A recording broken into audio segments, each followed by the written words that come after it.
과연 이렇게 공급이 많이 됐는데 근데 왜 가격이 올랐을까요? 그냥 공급이 충분하다 그러면 실수요자들이 늘어나지 않았겠죠. 왜? 나중에 내가 충분히 집을 살 수 있구나. 이런 어떻게 보면은 좀 심리적인 안정만 있었어도 실수요자 뭐 영끌이라던가 이렇게까지 해서 실수요자들이 대거 늘어나지 않았겠죠. 예, 시청자 여러분 안녕하십니까? 예, 정창래 부동산 성공 투자 정창래입니다.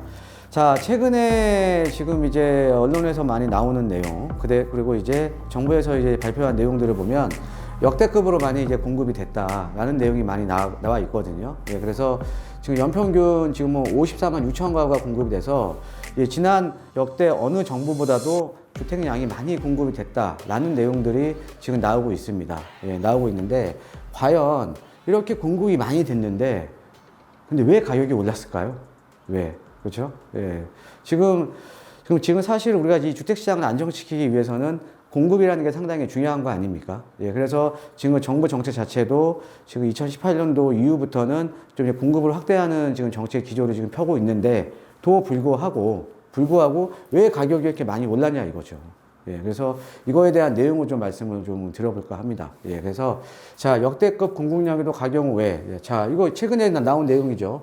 예, 우리 정부는 역대 정부보다 입주 물량이 많고 인허가 물량도 많고 계획되고 있는 물량도 많다.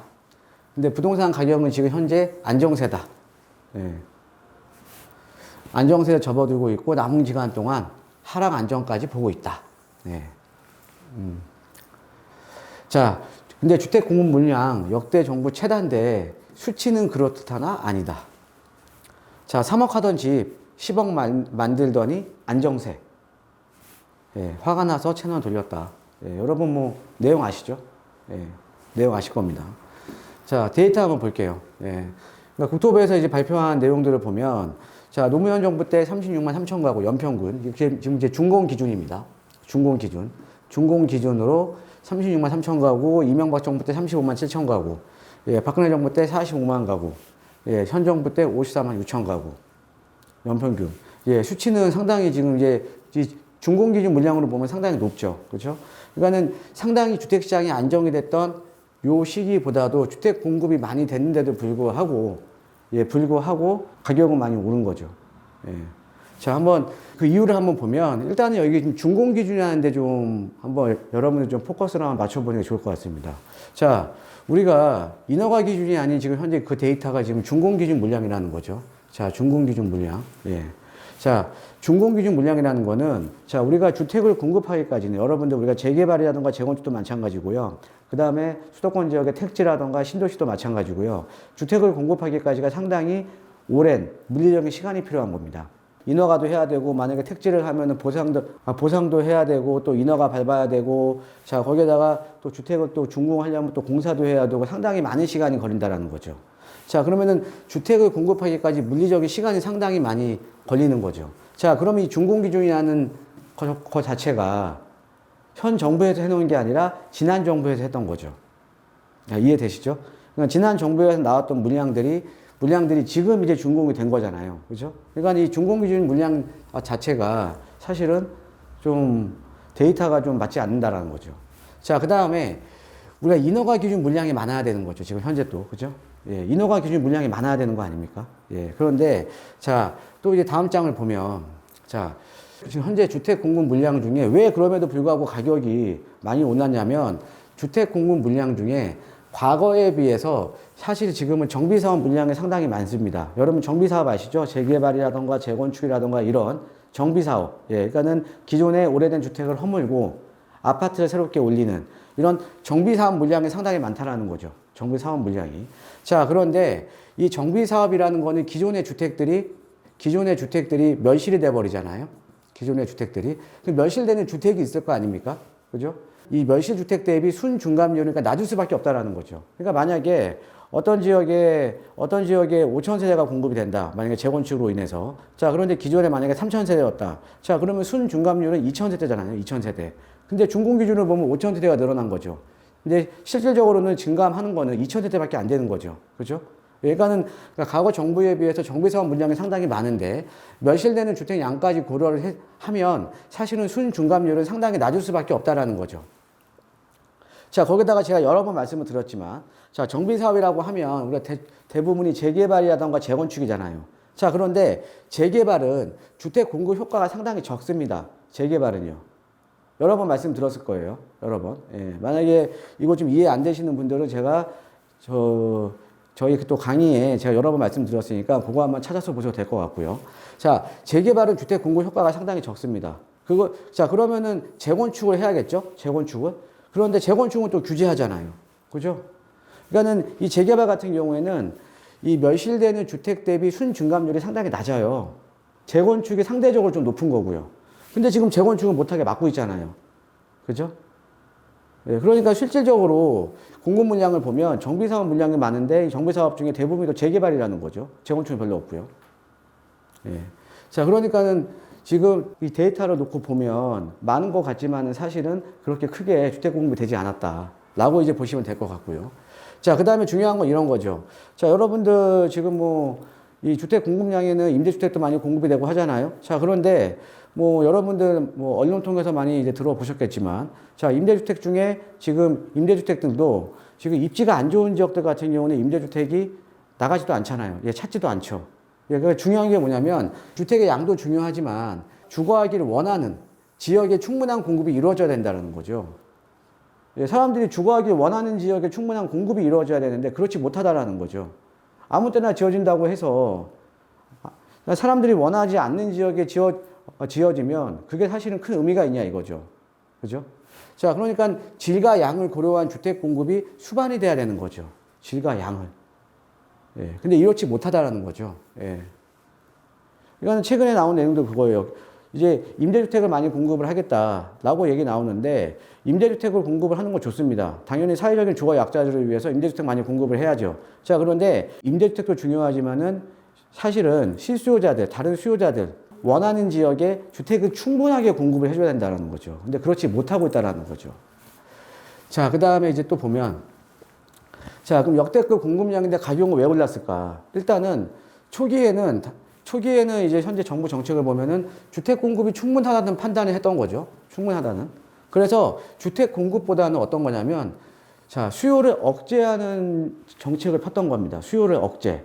그래서 우리가 대출도 규제하고요. 그죠? 예, 대출도 규제하고 세금도 강화시키고. 그러니까 수요를 억제하는 정책을 폈던 거죠. 그 다음에 이제 다주택자들을 압박을 하는 정책을 폈던 거죠. 예, 그러니까는 양도소득세 같은 경우 이제 강화시켜버리고, 그죠? 예, 그 다음에 다주택자가 못되게 취득세도 중과시켜버리고요. 취득세 중과시켜버리고, 보유세도 강화시켰죠. 예, 보유세도 강화시켰죠. 자, 그러니까 이 다주택자들을 압박을 해서 이 다주택자 물건이 시장에 나오게끔 이런 정책을 폈는데 시장은 반대로 갔죠. 물건들이 안 나와버리고 다주택자는 어떻게 해요? 뭐 증여를 통하거나, 예, 증여를 통하거나 시장에 물건을 안 내놓죠. 그럼 당연히 지금 최근에 이제 지금 보유세, 이제 종부세 받으시는 분 좀 이제 있을 텐데, 그러니까 그러니까 이 보유세를 부담을 하더라도 양도소득세 부담이 너무 크기 때문에 매도를 못 하는 겁니다.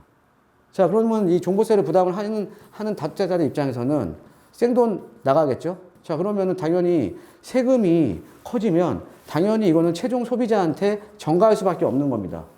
자, 그럼 다주택자들 입장에서 최종 소비자가 누구예요? 임차인들이라는 거죠. 임차인들.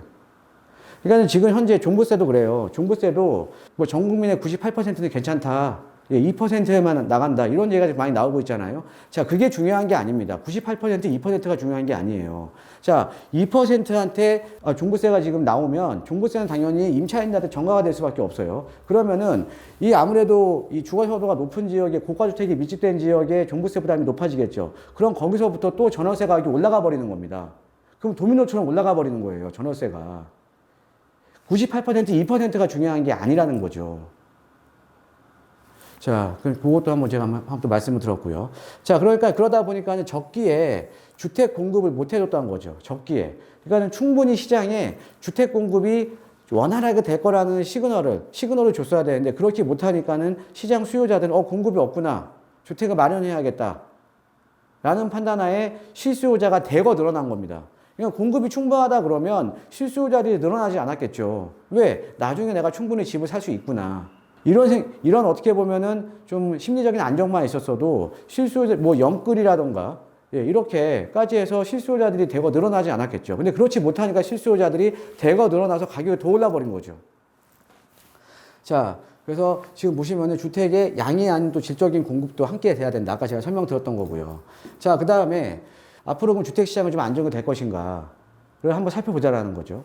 자, 지금 일단은 여러분들 서울 도심 내 입주 물량은 대폭 이제 지금 감소되죠. 그러니까 서울에 이제 필요한 주택 수요가 보통 이제 한 4만 5천 가구 정도를 지금 이제 4만 5천 가구로 지금 추산을 하고 있거든요. 아파트 수요를. 자, 그런데 올해 같은 경우는 한 4만 가구 정도 공급이 됐어요. 자, 근데 내년 같은 경우 또 한 2만 2천 가구로 줄어듭니다. 그 다음에 내후년 가구는 또 한 1만 가구 정도로 줄어들어요. 그러니까 서울 도심의 입주 물량은 대폭 감소한다라는 거죠. 그러니까 중공 물량이에요. 자, 거기에다가 3기 신도시 등 이런 데서 이제 공급이 되는 거 아닙니까? 앞으로 택지라든가 3기 신도시 이런 데서 이제 공급이 될 건데 3기 신도시나 이런 거 보면 지금 보상이라든가 이런 절차도 있고요. 그래서 또 물리적인 시간이 상당히 필요한 거잖아요. 그렇죠? 그래서 빠르면 2025년도부터 지금 대거 2025년도부터 지금 공급이 될 가능성이 높습니다. 그전에는 그렇게 지금 물량이 없으니까는 지금 땡겨서 지금 청약이라는 사전 청약이라는 것도 지금 쓰고 있는 거잖아요. 그렇죠? 예, 그래서 3기 신도시 물량도 상당히 어떻게 물리적인 시간이 필요한 거고 또 중요한 건 그겁니다. 이 주택 공급을 확대하기 위해서는요. 공공과 민간 섹터에서 똑같이 확대를 해줘야 되거든요. 공공에가는 지금 뭐 임대주택을 많이 공급을 해준다고 하는데 임대주택에 거주하기를 원하시는 분들도 있지만 그렇지 않은 분들도 많잖아요. 내 집, 좋은 환경에 살고 싶어하는 수요자들도 있고요. 또 내 집에서 살고 싶어하는 사람도 있죠. 자, 그런데 이거를 어떻게 공공에서 다 하냐 이거죠. 자, 그러면은 민간 공급을 활성화를 시켜줘야 되는 거 아닙니까? 민간 공급을.